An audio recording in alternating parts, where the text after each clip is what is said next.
Hi guys, I'm Richard Winstone, the regulator guy. First of all, let me apologise for the delay in getting this consultation response out to you and for the urgency on which you need to respond to it. If you do want to get involved and tell Ofgem your thoughts, please contact them today, the 6th of November, because this is the closing date for the consultation. Again, I apologise it's so late. If you're not seeing this video until the 7th or the 8th of November, I still recommend sending your thoughts to Ofgem. They're still probably going to listen to them. Any later than that, and they may just disregard your comments. So thank you for taking urgent action, guys. I appreciate it. Right, so I spoke to you about this a couple of weeks ago. Ofgem are consulting on extending the current ban on acquisition-only tariffs. This is something I hate because it kills competition. Now, it was introduced in April 2022, just after the energy crisis started, and it was necessary. This stabilizes a market. It means suppliers aren't stealing customers from each other by offering cheap deals, and that stabilizes the energy market. And during the time of the energy crisis, when wholesale prices were so volatile, we needed a more stable market. So it was necessary then. We're now coming up to the end of our third year of this ban, and this consultation is them telling us that they want to extend it until March 2026. So another year, so a fourth year of the ban, which is a fourth year of us not having low prices in the energy market. I want you guys to read my response before you do the copy paste and send on to Ofgem sort of thing, and make sure you agree with me on this, because this is a little bit different for me, this consultation. Generally, I know I'm in the right because all of the consumer groups and charities that I converse with are on the same page as me. They agree with what I'm saying, and I agree with what they're saying. And usually it's consumer groups and charities against energy suppliers. They're usually butted against each other. One wants to help consumers, the other wants to help themselves, and so we battle it out. On this particular consultation, consumer groups and charities are with the energy suppliers. They want to keep the ban extended. Everyone wants it apparently, apart from me. And I'll explain why. I understand the logic of it, but it's just not clear to everybody. So, a consumer group or a charity has an ethos that represents a specific group of people. And generally, you get consumer groups and charities created to help a vulnerable group of people. So, consumer groups and charities do really admirable work helping those most in need. So that means when they come to these consultations, they're not thinking about everyone, they're thinking about the most vulnerable.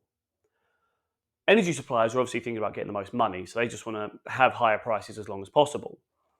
And it turns out in this one rare instance, a ban on acquisition-only tariffs is beneficial to energy suppliers because it lowers competition, they're not losing customers, they're keeping their customer share, and prices are staying high. That's everything they want. But it also benefits vulnerable groups, so people that are in severe amounts of debt who wouldn't be able to move to the cheaper tariffs because they can't move supplier because of the debt they're in. So this is more of a perceived negative. In reality, they don't have any actual negative. They just can't get the cheap tariffs that everyone else is getting. So it looks worse for them. But if they're on the price cap is the price cap and it's not impacted by the fixed rate tariffs that suppliers put out. So those customers, whether the cheap tariffs exist or not, they're stuck on the price cap. So in reality, they're not worse off if these cheap rate tariffs come out, but because they'll be perceived as being worse off, consumer groups and charities are against it. At least that's my understanding, and if I am wrong, please do correct me. Anyone from the consumer groups and charities sort of niche and group that talk to Ofgem, do let me know. But that's how I understand it. For everybody else in the majority of the country, it's 99% of us, we are better without the ban on the acquisition-only tariffs because it reintroduces competition and brings prices back down. Now, this is I've lost count, I'm going to say 30-ish consultation that Ofgem have done in the last 4 years that benefit suppliers. And my frustration comes out in my response. I've been a little bit harsh in it, I am aware of that, but I am mad. I'm mad that they're extending this again and lowering competition in the market, causing our prices to be high. I'm mad at the way they word things in their documentation. They're naive enough to keep saying, hopefully, energy suppliers could lower prices because there's less advertising costs, so they might give cheaper discounts, and that may benefit the vulnerable. It's all if, buts, and maybes. And they've clearly not learned from the past because they used all of this language when they're talking about increasing profits before. And hoping that energy suppliers would use those increased profits to improve customer service standards, which they haven't. Customer service standards have got slightly better because we're contacting our energy suppliers less because we've given up hope trying. I'm frustrated with Ofgem's weak justifications for consumer interests. And they obviously can't say in their documents, we actually don't think this will be beneficial for everyone, or for most people. So they have to make it sound like it's their choice. But I don't believe that they believe it. I can't think they're that naive. And I'm just frustrated to see another consultation that's going through. And I'll be honest with you guys, we're not going to win this one. They sound pretty set that they are going to extend it. But that's not a reason to be quiet. That's not a reason for me to be quiet. I'm still going to tell them that they're wrong and that they are costing us more money, that the energy crisis exists because of them. A large part, not all of it, obviously. I'm aware, Putin, Ukraine, like that did drive up wholesale prices, but Ofgem have done more than half of the damage. So if you look at the price differences between October 2021 price cap and today's price cap, wholesale prices are only like 150, 200 pound higher than they were 3 years ago. And our bills were about 500 pound higher. The rest of that gap, 250, 300 quid, is Ofgem increasing the price cap in various ways. They increased profit allowance, they increased wholesale additional wholesale allowances like 3 times. I think there's 2 or 3 new debt allowances.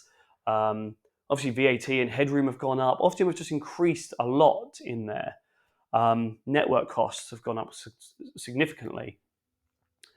And they keep telling us that we're not going to see pre-crisis levels for a decade or something like that. It's unlikely to ever go back down to that, as if there's nothing they can do about it. And that frustrates me even more because actually they're the ones that's stopping it from going back down.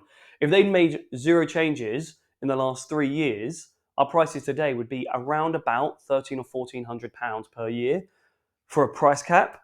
Right now it's on £1,700 because of the changes Ofgem have made over the last 3 years. And so, yeah, I'm just frustrated of their excuses, of the way they word things. I don't want to say they're deliberately misleading, but there is some misleading in there to make everyone think they're doing the right thing. And when they do the wrong thing, eventually they'll admit it and apologize or word it to say they thought that because of this reason and now they realize it's this. But it's just frustrating to read another document like this. So please do get involved. Read my response before you send it off. I'm sorry this has been a bit of a ranty video as well as the ranty document you're going to read. But effectively, it means our bills will stay high and the competition will stay low in the energy market for another year or year and a half from today, because they're extending it. It's currently expected to lapse on the 1st of April 2025. They're going to extend that to the 1st of April 2026. So expect another bad year on your energy bills next year, guys. If you have any questions, email me, richard@theregulatorguy.co.uk. Apologies for everyone on the petitions. There were a couple of notifications I sent out last week that got blocked. Apparently I'd broken a policy. I've learned I won't be doing it again. But if you wanted to get involved, thank you to those that already have. And if anyone else wants to get involved with the bill cutting tracker, there's a link in the article below as well. If you're getting involved with the consultation, all the information you need is below this video on my webpage. And if you're seeing this on YouTube, I've put a link in the description so you can go there and you'll get all the information on how to get involved. That's everything from me. Thanks, guys. Have a great week. I'll speak to you soon.